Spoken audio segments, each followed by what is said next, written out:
नमस्कार. आजचा व्हिडिओ पण एक इन्फॉर्मेटिव्ह व्हिडिओ आहे आणि हा स्पेशली व्हिडिओ मी बिगिनर जे आहे ज्वेलरी मेकिंगमध्ये, हँडमेड ज्वेलरीमध्ये जे बिगिनर आहेत, ज्यांनी आत्ताच या व्यवसायाला चालू केलेली आहे, त्यांच्यासाठीचा हा इन्फॉर्मेटिव्ह व्हिडिओ आहे. या व्हिडिओमध्ये आपण पाहणार आहोत की जर इयरिंग्स बनवायचे असतील तर आपल्याला काय-काय मटेरियल आपल्या मटेरियलच्या बॉक्समध्ये असणं गरजेचं आहे. किंवा काय-काय प्रकारचं मटेरियल येतं आणि त्यापासून आपण काय-काय प्रकारची ज्वेलरी बनवू शकतो. तर हे सर्व जे मटेरियल आहे, हे मटेरियल इयरिंग्स फाइंडिंग्स ह्या कॅटेगरीमध्ये येतं. त्यामुळे आपण पाहणार आहोत की इयरिंग्स बनवायचे आहेत, पण काय प्रकारचे इयरिंग्स बनवायचे आहेत आणि त्याच्यासाठी आपल्याला काय प्रकारचं मटेरियल घ्यायचं किंवा काय प्रकारचं मटेरियल तुमच्याकडे असलं पाहिजे. सगळ्यात महत्त्वाचं म्हणजे काही प्रकारचं प्लास्टिक बेस मटेरियल येतं आणि हे प्लास्टिक बेस मटेरियल जे आहे स्पेशली इयरिंग बनवण्याचं, हे मटेरियल आपण सिल्क थ्रेड ज्वेलरी बनवण्यासाठी वापरतो. आता यासाठी कुठलं मटेरियल येतं ते आपण पाहूयात. सगळ्यात येतं पहिलं हे झुमका बेस आहेत. हे बेस वापरून आपण झुमका इयरिंग्स बनवू शकतो. त्यानंतर काही रिंग्स येतात. तर रिंग्समध्ये अशा राऊंड रिंग्स येतात. ही सगळ्यात छोटी साईज आहे. याला आपण डोनट रिंग्स बोलतो. त्यानंतर ही मीडियम साईज आहे रिंग्सची आणि त्यानंतरची ही मोठी साईज आहे. हे तुम्ही ॲज अन इयरिंग्स बनवायला ॲज अन पेंडंट ह्या रिंग्सचा वापर करू शकता. तसंच ह्यामध्ये एक बाली इयरिंग्सचा पण मोल्ड येतो प्लास्टिकचा. त्यामध्ये पण 2 साइजेस आहेत. ही एक छोटी साईज आहे आणि ही एक मीडियम साईज आहे. तर जर तुम्हाला silk thread kind of jewellery बनवायची असेल आणि त्यामध्ये पर्टिक्युलर इयरिंग्स बनवायचे असतील तर झुमक्यापासून बालिसाचे आणि डोनट रिंग्स हे तुमच्याकडे असले पाहिजेत. त्यानंतर जे मटेरियल येतं हे मेटल बेस मटेरियल आहे. ह्या मटेरियलमध्ये ज्या ठिकाणी आपल्याला earrings as an top, as an stud बनवायचे असतील तर आपल्याकडे काय मटेरियल अवेलेबल आहे आणि ते तुम्ही कसं यूज करू शकता. तर ह्या पद्धतीचे सिल्वर स्टड येतात. हे सिल्वर स्टड यूज करून तुम्ही जस्ट एक पर्ल हँगिंग करून इयरिंग्स अगदी सोप्या पद्धतीने बनवू शकता. तसंच काही कुंदन बेस स्टड येतात, रेडी स्टड. ह्याला अराउंड साचा तुम्ही काही मोती किंवा काही असं ॲड ऑन करूनही इयरिंग्स बनवू शकता. तसंच हे काही प्लेन स्टड येतात. हे स्टिकिंगसाठी आपण वापरतो, ज्या ठिकाणी आपल्याकडे बेस रेडी आहे आणि मागे आपल्याला हा जो स्टड आहे तो फक्त स्टिक करायचा असतो तर इयरिंग्स रेडी होतात.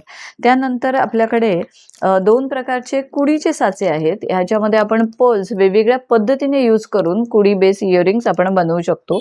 एक स्टार बेस साचा आहे आणि एक कुडी बेस साचा आहे. तर हे दोन्ही आपण वेगवेगळ्या पद्धतीने यूज करू शकतो. त्यानंतर एक कोबा स्टड मोल्ड येतो. यामध्ये सुद्धा पर्ल तुम्ही यूज करून काही स्टड इयरिंग्स बनवू शकता. हे सगळं झालं स्टड बेस इयरिंग जर आपल्याला बनवायचं असेल तर. त्यानंतर काही इयरहुक येतात. इयरहुक म्हणजे ज्या ठिकाणी आपल्याला हँगिंग इयरिंग्स बनवायचे असतील तर काय मटेरियल आपल्याकडे असलं पाहिजे. नॉर्मल 2 प्रकारचे इयरहुक येतात. एक असतं गोल्डन आणि एक असतं सिल्वर. ह्याला नॉर्मल एक बीड हँगिंग करून किंवा एनी काइंड ऑफ हँगिंग जर इयरिंग्स आपल्याला बनवायचं असेल तर आपल्याला हे इयरहुक कॉमनली यूज होतात, ते आपल्याकडे लागतात. त्यानंतर आपल्याकडे 2 प्रकारचे कोबा मोल्ड आहेत. जसं स्टडचं मोल्ड येतं तसंच हे हँगिंग मोल्ड येतो. ह्यामध्ये सिल्वर आणि गोल्डन असे दोन्ही आपल्याकडे ऑप्शन्स आहेत. आणि त्यानंतर काही किडनी हुक येतात. म्हणजेच ह्या किडनी हुकमध्येच आपल्याला मोती पिअर्स करायचे असतात किंवा मोती लॉरियल्स करायचे असतात आणि खाली एका बीडचं हँगिंग करायचं असतं. तर हे सिल्वरमध्ये 2 साइजेस अवेलेबल आहेत. एक छोटी साईज आणि एक बिग वन साईज. आणि सेम किडनी हुकमध्ये एक छोटी साईज गोल्डन जो इयरहुक आहे हा अवेलेबल आहे. म्हणजेच हे सगळे तुम्हाला हँगिंग इयरिंग्स बनवण्यासाठीचे हे फाइंडिंग्स आहेत, हे तुम्हाला वापरायचे आहेत. त्यानंतर येतं झुमका इयरिंग्स आणि हे झुमका इयरिंग जे आहेत ते रेग्युलर कॉमनली यूज करण्यात येण्यासारखे बेस आहेत. यामध्ये 3 साइजेस आणि 3 वेगवेगळ्या क्वालिटी आपल्याकडे अवेलेबल आहेत. एकदम छोटे जे तुम्हाला इयर चेनसाठी किंवा नंबर ऑफ झुमकास तुम्हाला एखाद्या स्टफमध्ये किंवा एखाद्या नेकलेसमध्ये सुद्धा हे छोटे इयरिंग्स तुम्ही यूज करू शकता. त्यानंतर मीडियम साईज ब्रास झुमका आहेत हे. तर हे जस्ट इयरहुक अटॅच करूनही तुम्ही ॲज इट इज ह्याचे इयरिंग इयरिंग्स बनवू शकता. त्यानंतर निकल बेस बिग साईज झुमक्याचे असे बेस येतात. यालाही तुम्ही नॉर्मल एक वरती स्टड ॲड ऑन करूनही तुम्ही इयरिंग्स बनवू शकता. आणि ह्यामध्ये काही हुप इयरिंग्स येतात. म्हणजेच ह्या हुप इयरिंग्सचा जो वापर आहे हा ह्या वायरमध्येच आपल्याला बीड्स टाकून किंवा लॉरियल्स टाकून किंवा हँगिंग बीड्स टाकून हे इयरिंग्स आपण बनवू शकतो. तर हे सगळे जे आहेत इयरिंग्स फाइंडिंग्स हे आपण ॲज अन बिगनर लेवलला ॲज इट इज याचा यूज करून आपण व्हरायटी ऑफ इयरिंग्स आपल्या क्लायंटला देऊ शकतो. बरं, हे इतके स्वस्त असतात की तुम्हाला जी स्टार्टिंग रेंज आहे ही 20 आणि 30 रुपीजपासून तुम्ही इयरिंग्स आपल्या क्लायंटला देऊ शकता. एक लो रेंजमध्ये आपल्याला जर आपल्या क्लायंटला काही प्रॉडक्ट्स विकायचे असतील किंवा क्वांटिटीमध्ये काही विकायचे असतील तर इयरिंग्स हा ऑप्शन एकदम बेस्ट आहे. आणि हे सर्व मटेरियल आपल्या वेबसाईटवर इझिली अवेलेबल आहे.